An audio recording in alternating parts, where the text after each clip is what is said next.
ito na lang mga kaklir. Anong klaseng kapatid si Senator Amy?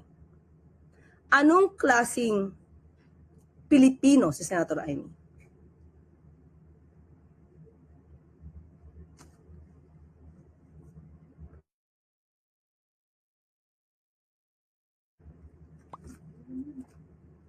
Kung totoong makapilipino ka at totoong makabayan ka, Senator Amy, tumulong ka sa pag-iimbestiga. Dapat na ma-pinpoint, dapat maituro kung sino talaga ang sangkot sa korupsyon. Huwag mong sirain ang kapatid mo. Hindi ito ang issue ngayon. Matagal ng issue to, pero since wala kayong makita sa Pangulo na anumang issue ng korupsyon, kung saan nyo dinadala ang issue. Nakakahiya, Senator Amy. Nakakahiya. Okay, hanggang dyan muna po tayo at mamaya po ibabalikan natin ito. At magkita-kita po tayo muli. Salamat.